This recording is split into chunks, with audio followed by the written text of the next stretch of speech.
ஒரு மாலை வேளையில் ஒரு ஹில் ஸ்டேஷனில் ஃப்ரெண்ட்ஸ் எல்லாம் சுற்றி உக்காந்து ஒரு கேம்ப் ஃபயரை போட்டு நேரம் போகிறதே தெரியாமல் பேசிகிட்டு இருந்தேன்னா ஒரு அனுபவம் கிடைக்கும் இல்லையா? அப்படி ஒரு அனுபவத்தை தான் விஸ்வநாத் அண்ட் சன்ஸ் அப்படின்ற படம் நம்மளுக்கு கொடுக்குது.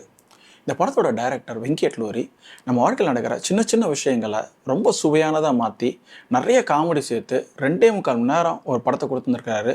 எப்போ ஆரம்பிச்சது எப்போ முடிஞ்சதுன்னே தெரியாத அளவுக்கு படம் செம்ம சூப்பராக போயிட்டே இருந்தது. இந்த படத்தில் சூர்யா ஆஃபீஸில் டெரர் மாதிரி இருக்கிறாரு. ஆனால் வீட்டுக்கு வந்தாருனாக்கா அம்மா சொல் பேச்சு தட்டாத ஒரு பாசமான பிள்ளையா ஒரு கான்ட்ராஸ்டிங்கான கேரக்டரில் சூப்பராக பர்ஃபார்ம் பண்ணியிருக்கிறாரு. ராதிகா இந்த படத்தில் எல்லாரையும் மன்னிக்கக்கூடிய எல்லாருக்கூடையும் ரொம்ப பாசமாக பழகக்கூடிய ஒரு செட்டிலான ஒரு கேரக்டராக சூப்பராக பர்ஃபார்ம் பண்ணியிருக்கிறாங்க. முதல்ல மமிதா பைஜுவை சூப்பர் ஷரண்யே அப்படின்ற ஒரு மலையாள படத்தில் பார்த்தேன். அதில் ஒரு காலேஜ் ஸ்டூடெண்ட்டாக பர்ஃபார்ம் பண்ணியிருப்பாங்க. பயங்கர பப்ளியான ஒரு கேரக்டராக பண்ணியிருந்திருப்பாங்க. ரொம்ப வருஷம் கழிச்சு அப்படி ஒரு பர்ஃபார்மன்ஸை இந்த படத்தில் நான் பார்த்தேன். ஒரு காலேஜ் போகிற பொண்ணு, ஆனாலும் ஒரு சரகேட் மதராக ரொம்ப ஒரு மெச்சூர்ட் கேரக்டராகவும் ஒரு பப்ளி கேரக்டராகவும் அப்படியே கண்ணிமிக்கிற நேரத்தில் சுவிட்ச் ஆகி வராங்க. ரொம்ப சூப்பரான பர்ஃபார்மன்ஸ்.